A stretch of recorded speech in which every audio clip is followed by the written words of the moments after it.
اهلا بيك. جايه لك النهارده وجايبه لك وصفه كيك خطيره. هنعمل كيكه وهنحشيها كنافه بالبيستاشيو. وسامعاكي يا اللي بتقولي الكيكه دي هتبقى مكلفه، جايبه لك بدايل تانية تقدري تحشيها كنافه بالنوتيلا او كنافه باللبن المحلى المكثف او حتى تستخدمي الكراميل.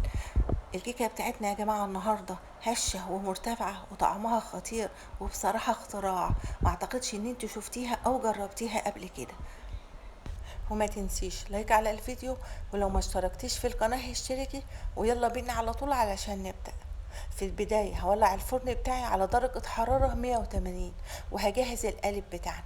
همسحه كده بمسحة من السمنة ومعلقة من الكاكاو.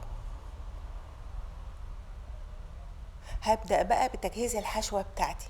في طاسة كده هنزل بمعلقتين كبار من السمنة، وبعدين هنزل عليهم بربع كيلو من الكنافة. الكنافة اللي انا مستخدماها دي حطيتها في الفريزر الاول وفركتها في ايدي علشان انا محتاجاها تبقى ناعمة. هتقلبي بقى الكنافة كده في السمنة لحد ما تاخد اللون الذهبي ده. تقدري كمان تحطيها في فرن البوتاجاز في صينية، وتفضلي تقلبي فيها كده لحد ما تاخد اللون ده. اول ما تاخد اللون الذهبي ده برفعها من على النار، وكده الكنافة بتاعتي بقت جاهزة. هنزل عليها بقى بثلاث معالق من البيستاشيو، وزي ما قلت لك تقدري تستخدمي بدايل تانية. 3 معالق من النوتيلا، او 3 معالق من الحليب المحلى المكثف، او 3 معالق من الكراميل. جهزت الحشوة بتاعتي، هبدأ بقى في عمل الكيكة. في بولة كده هنزل ب6 بيضات بدرجة حرارة الغرفة. هنزل عليهم بالزبدة.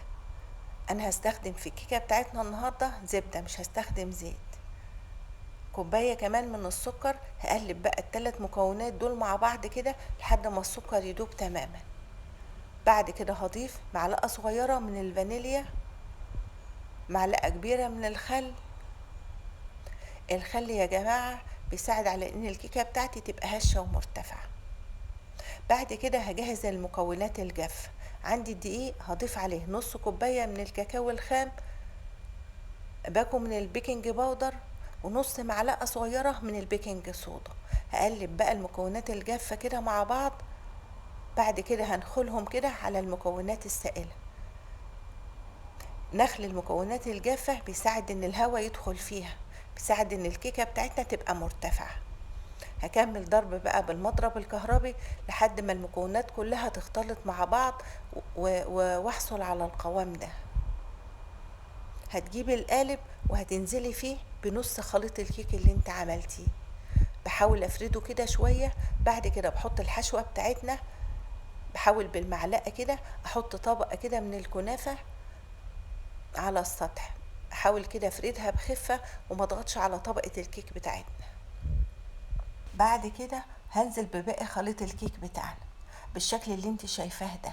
هحاول افرده كده على السطح بالسباتيولا كده. هفرده كويس، هديله كده خبطتين 3. بعد كده هدخله الفرن اللي احنا مسخنينه مسبقا على درجة حرارة 180. هيقعد في الفرن من ساعة لساعة وربع، وده حسب درجة حرارة الفرن بتاعك. هتختبريه كده بالعود الخشبي.